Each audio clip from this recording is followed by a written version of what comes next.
He once told me, "Our story ended, but the chapters still live inside me." Now, as I look back, I realize that sentiment wasn't only his, it was mine too. The chapters of our story, though closed, are an inseparable part of me. They are like invisible scars, not painful, but forever reminding me of a youth that was once so brilliant. December, the first snow falls, blanketing a small corner of the town in white. My breath created small clouds of mist in the cold air. I remember so clearly the moment I first met him. It wasn't a romantic movie-like meeting, but a clumsy coincidence. I was struggling with my heavy suitcase on the slippery steps of the train station. My gloves were soaked and my hands were numb with cold. In the moment I was about to fall, he came, without a word, simply to offer a hand to steady the suitcase and help me stand firm. His eyes at that moment were strangely warm, as if to warm up the cold of winter and soothe my awkwardness. We started talking. He told me about his trips, his photography projects, about the frames he had hunted for everywhere. I told him about the books, the stories I was nurturing, about the dreamy inner world of a writer. There was a strange harmony between us. I was like an old book longing to be opened, and he was the only one patient enough to read every page. He wasn't a prince on a white horse, and I wasn't a princess from a fairy tale. We were just two strangers who met on a snowy day and found each other in endless conversations. Our relationship grew slowly, little by little, like seeds sprouting under the snow. He brought me small surprises, not with expensive gifts, but with sincere care. A sweet pastry he hurriedly bought on his way to work and quietly placed on my desk, a text message to check on me when I was sick, along with a reminder to take medicine, or just sitting silently beside me, watching the city lights come on without needing to say a word. Those small actions soothed the loneliness in me, building a solid foundation of affection. That Christmas Eve, we walked along the snow-covered street. The twinkling decorative lights reflected on the snowflakes, creating a magical scene. He suddenly took my hand. His hand was warm, so different from the bitter cold of the wind. My palm was sweaty, my heart beat wildly, and I knew I was in love. In love with the way he looked at me, with gentleness and understanding. In love with the way he talked about his dreams, with his eyes sparkling like stars. And in love with the peaceful silence when we were together.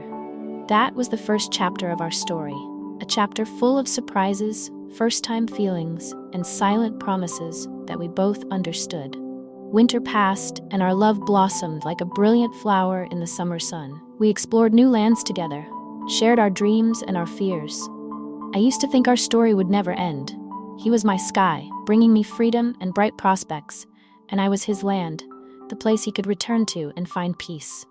We were a perfect match, believing that love would be the firm anchor for any storm. However, life isn't always a bed of roses. Pressures from work, from family, from our own expectations began to seep into our relationship. He became busier, his calls became less frequent, his messages shorter. He was often on business trips, and each time he left, the distance between us grew larger. I, a naturally sensitive person who needed connection, started to feel lost. I wanted his attention, his comfort, his presence to share the small things in life, but he was preoccupied with his own projects. I felt like I was in love with a silhouette rather than a person of flesh and blood. One evening, I was waiting for him to come home. The summer rain poured down as if to express all the emotions I was holding inside. He came home late, tired and irritable. A huge argument erupted, not over one specific thing, but because of the accumulation of too much unspoken tension. The sharp words, like broken glass, cut both our hearts. I accused him of being insensitive. He accused me of being too sensitive and not understanding his work. We just kept pushing each other away, each of us an isolated island in a storm of our own making. After the storm, all that was left was a terrifying silence. He sat across from me, his eyes distant, no longer holding the warmth they once had. I looked at him and realized something had changed. The once blazing fire was now just a faint ember, just enough to hold a little warmth, but no longer enough to warm both of us. I tried to hold on with all my strength. I suggested we spend more time together, go on a trip, or simply sit down and talk about what was happening. But he just stayed silent. His silence was more painful than any words. It was like an admission of a truth we both dared not face, our love was slowly growing cold. The summer storm couldn't wash away the cracks, it only made them deeper and wider.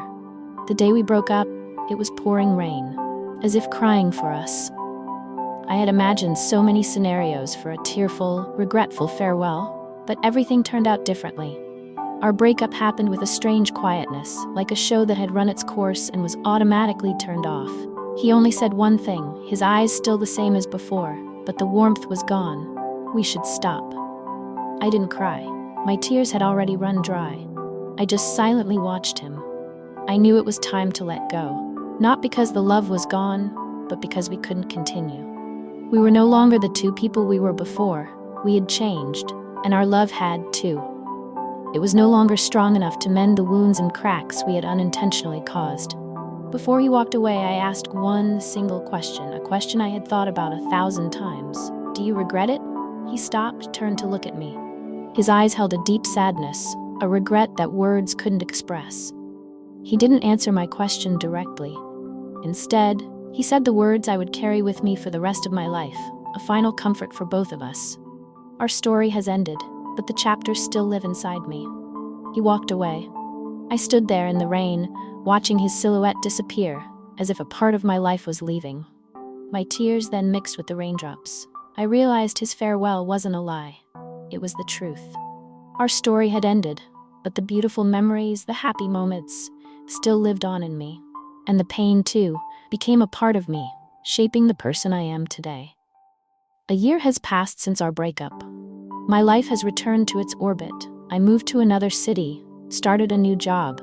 I learned to live alone, to take care of myself, to heal the wounds he had left behind.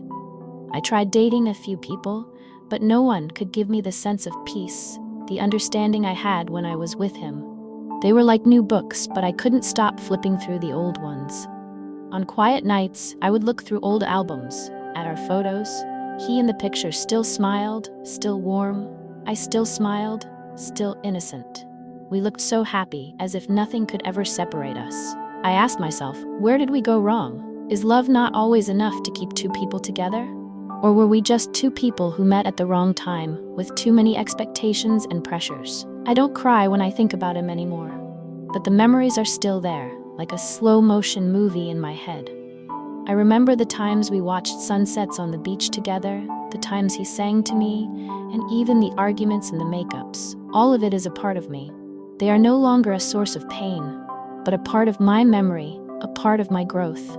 I've learned to accept the truth, that our story has ended, that each of us has walked our own separate path. But that doesn't mean we have to forget everything. On the contrary, those chapters have made me who I am today. They taught me how to love, how to forgive, and how to live a more fulfilling life, even without him by my side. One winter afternoon, I received an email. It was from him. I hesitated for a long time before opening it. He only sent a single photo of a flickering fire in a fireplace. Below the picture, he just wrote one sentence. I still remember the days we sat together, telling endless stories. My heart pounded again. I had thought I had overcome everything, that I was at peace with life without him. But with just a picture, a single sentence, all the emotions from the past rushed back, like a huge wave washing away all my efforts. I sat there, looking at the picture, and imagined him sitting in front of the fire, alone. He remembered me too. He was also tormented, also full of regret. I didn't reply to his email. I didn't want to break the peace that I had so painstakingly found again. I knew that if I replied, we might fall back into a spiral of old emotions, and I wasn't ready for that. But I knew that fire was not just the fire in his fireplace. It was also the fire in my heart. The fire of a time that had passed, of a story that had closed. Perhaps we will never get back together. But I believe that somewhere on a cold winter night, he will still remember me, and I will remember him too. We will still carry those chapters with us as a part of our lives. Our story has ended, but the chapters will forever live inside me.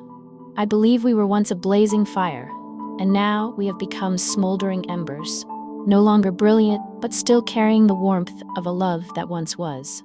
And I don't know if one day those embers will flare up again, or will they just silently exist forever in both our memories, as a reminder of a love that once existed and can never be repeated.